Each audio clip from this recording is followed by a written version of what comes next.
Hello नमस्ते। आप सभी का मेरे चैनल में बहुत बहुत स्वागत है। आप सभी को सर्वप्रथम श्री स्वामी समर्थ स्वामी महाराज की कृपा से आपकी मन की सारी इच्छाएं पूरी हो, ऐसे स्वामी के चरणों में प्रार्थना करती हूँ और आज की वीडियो को शुरुआत करती हूँ। तो परसों के दिन गुरुवार है और गुरुवार के दिन गुरु पुष्यामृत का योग है।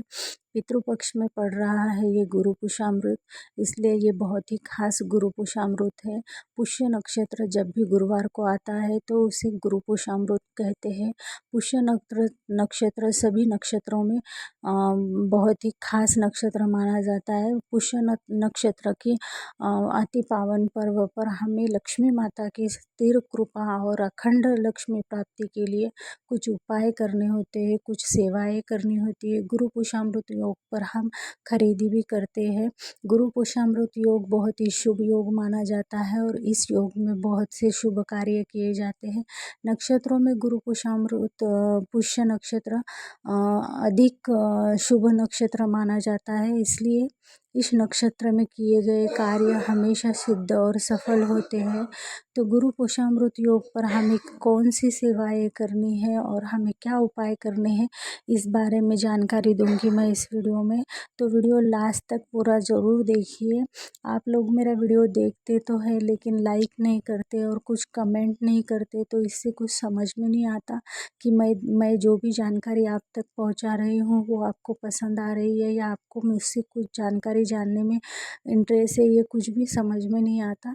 तो ज़रूर से मुझे कमेंट कर दीजिए कीजिए कि आपको और भी जानकारी पूजा पाठ के बारे में जाननी है। अभी हम जो गुरु पुष्यामृत योग पढ़ रहा है ना, उसके बारे में जानते हैं। तो गुरु पुष्यामृत योग रात में 11:34 पर चालू होकर सुबह 6:15 पर है। तो हमें जो लक्ष्मी प्राप्ति के लिए, स्थिर लक्ष्मी के लिए, प्राप्त लक्ष्मी स्थिर रहने के लिए, अखंड लक्ष्मी प्राप्ति के लिए हमें ये उपाय करना है। ये उपाय 24 दिन का उपाय है और ये केंद्र में दिया जाता है, स्वामी समर्थ के केंद्र में।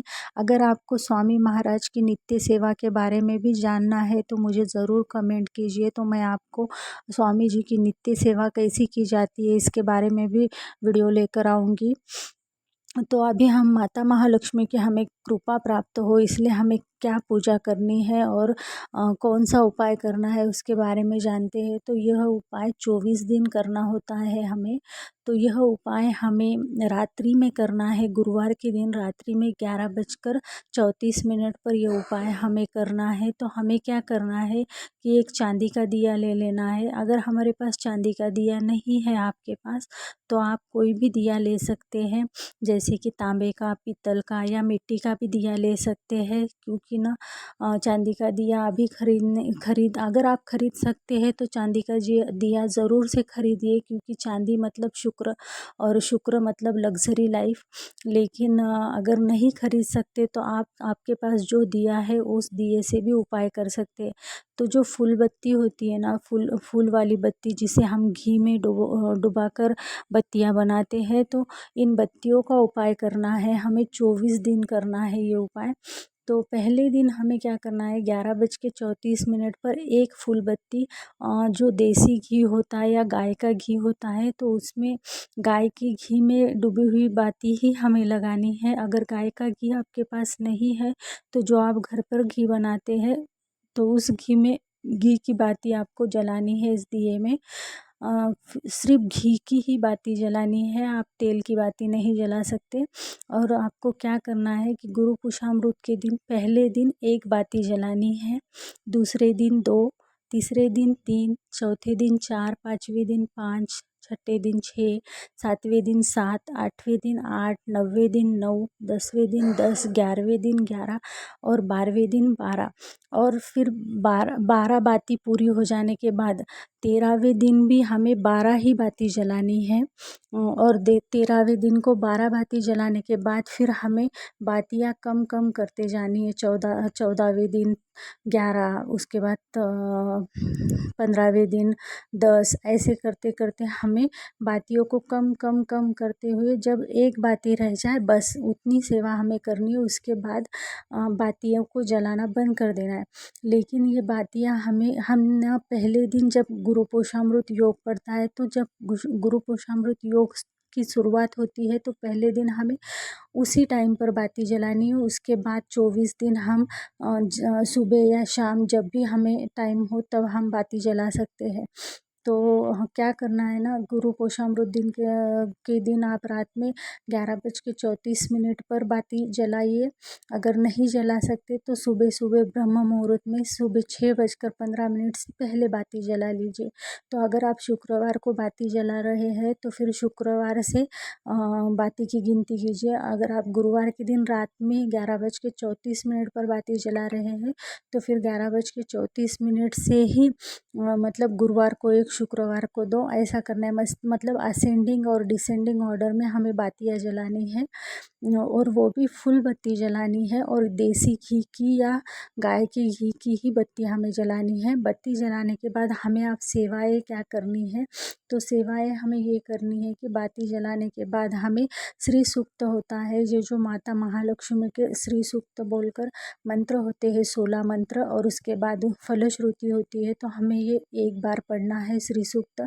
अगर आपके पास श्री सूक्त की किताब नहीं है तो पूजा की दुकान पर मिल जाएंगी, नहीं तो स्वामी के केंद्र में जो नित्य सेवा की किताब मिलती है उस किताब में भी श्री सूक्त होता है, तो आप वो भी किताब ले सकते हैं। अगर केंद्र नहीं है आपके पास तो आप पूजा की दुकान से लीजिए, और अगर आपके पास पूजा की दुकान से भी आपने श्री सूक्त नहीं लिया तो आप मोबाइल पर लगाकर भी श्री सूक्त सुन सकते हैं।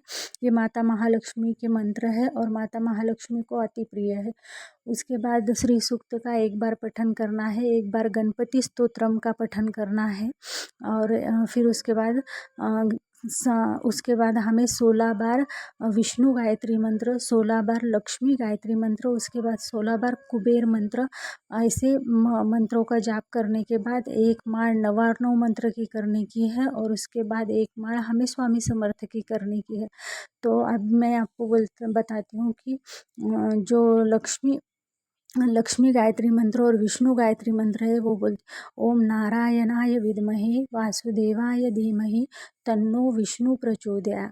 ये विष्णु गायत्री मंत्र है। और ओम महालक्ष्मी च विद्महे विष्णु पत्नी च धीमहि तन्नो लक्ष्मी प्रचोदया, ये महालक्ष्मी गायत्री मंत्र है। उसके बाद ओम वैश्रवणाय स्वाहा वित्तेश्वराय नमः, ये कुबेर का मंत्र है। तो इन मंत्रों का हमें 16-16 बार जप करना है। उसके बाद नवार्णव मंत्र है, वो नवार्णव मंत्र है ओम ऐं ह्रीं क्लीं चामुंडाय विच्चे नमः। इस नवार्णव मंत्र का हमें एक माळ जप करना है, एक माळ मतलब 108 बार जप करना है। उसके बाद श्री स्वामी समर्थ, श्री स्वामी समर्थ, इस मंत्र का 108 बार जप करना है। बस इतनी पूजा करने के बाद हमें माता महालक्ष्मी से प्रार्थना करनी है कि जो भी हम कमाई करते हैं वह लक्ष्मी, वह कमाई हमारी स्थिर रहे और हमारे घर में सुख समृद्धि आयु आरोग्य सुख संपदा बनी रहे। अब माता महालक्ष्मी मतलब सिर्फ पैसे ही नहीं है, घर में सुख आना, समृद्धि आना, घर में शांति बने रहना, धन धान्य की कमी न होना, यह भी माता महालक्ष्मी के ही रूप है, क्योंकि हम अष्टलक्ष्मी की पूजा करते हैं। अष्टलक्ष्मी में धनलक्ष्मी भी आती है, वैभव लक्ष्मी भी आती है, महालक्ष्मी भी आती है। तो इस प्रकार हमें 24 दिन तक पूजा करनी है। जब भी हम दिया लगाने के बाद हमें इन सारे मंत्र और श्री सूक्त और गणपति स्तोत्रम का पठन करना है। आपको मैं ये सारे मंत्र जो विष्णु गायत्री मंत्र, महालक्ष्मी गायत्री मंत्र, कुबेर मंत्र जो है ना, मैं आपको डिस्क्रिप्शन बॉक्स में दूंगी, तो आप वहाँ से भी डिस्क्रिप्शन बॉक्स में से भी उन मंत्रों को लिख कर ले सकते हैं। श्री सूक्त के 16 मंत्र होते हैं। उसके बाद फलश्रुति होती है, तो वो आपको नहीं आती, वो संस्कृत में होती है, तो वह अगर आपको नहीं आती है तो आप यूट्यूब पर लगा कर भी सुन सकते हैं और ये इस पूजा को पूरा कर सकते हैं। और गणपति स्तोत्रम तो वो नारद उवाच का जो गणपति स्तोत्रम होता है, परम शीर्षा देवा गौरी पुत्रम विनायकम भक्तवास स्मरे नित्यम आयु कामर्थ सिद्ध्यर्थम, इस गणपति स्तोत्रम का पठन करना है। तो इस तरह से जब सेवा करते हैं, ये हर गुरु गुरु पोषामृत पर सेवा की जाती है और ये सेवा हमेशा केंद्र में दी जाती है। तो ये सेवा मैंने भी की है और इस सेवा का ना मुझे लाभ भी प्राप्त हुआ। पर ऐसा नहीं है कि हम सेवा कर रहे तो हमें काम वगैरह नहीं करना है, सेवा करने से ही हमारे पास धन आ जाएगा, ऐसे नहीं। हम जो भी धन कमाते हैं, हम जो भी काम करते हैं, हम जो भी कमाई करते हैं, उस कमाई से भी हमारी सेविंग हो, हमारे घर में माता महालक्ष्मी की कृपा बनी रहे, स्थिर लक्ष्मी की प्राप्ति हो, इसलिए ये सेवाएं करनी होती है। इसे आखिर में ना हमारा भाव महत्व का रहता है कि हम कितनी श्रद्धा से, कितने भाव से भगवान को पूजते हैं। और भगवान को तो सिर्फ भक्त की श्रद्धा और भाव से ही मतलब है, उन्हें बाकी किसी चीज़ों से मतलब नहीं है। आप इस सेवा को कर देखिए, आपको ज़रूर इस सेवा का अनुभव आएगा। आप मेरे चैनल पर पहली बार आए हैं तो मेरे चैनल को ज़रूर से सब्सक्राइब कीजिए। मेरी जानकारी अगर आपको पसंद आई तो मेरे वीडियो को लाइक कीजिए, ज़्यादा से ज़्यादा लोगों तक शेयर कीजिए। आप इस गुरु पोषामृतम योग पर जो भी ये बाती की सेवा है ना, ये ज़रूर कीजिए। इस सेवा से आपको ज़रूर लाभ होगा। आपकी जो भी परेशानी होगी धन से लेकर, वो परेशानी ज़रूर दूर होगी और अखंड लक्ष्मी, स्थिर लक्ष्मी की प्राप्ति होगी।